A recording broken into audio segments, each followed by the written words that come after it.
Tu lagi. Tu saya duduk macam ni. Lengah. Lengah.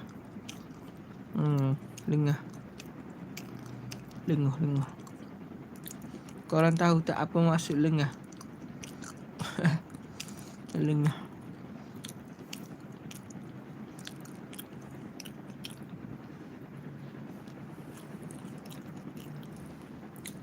Aduh.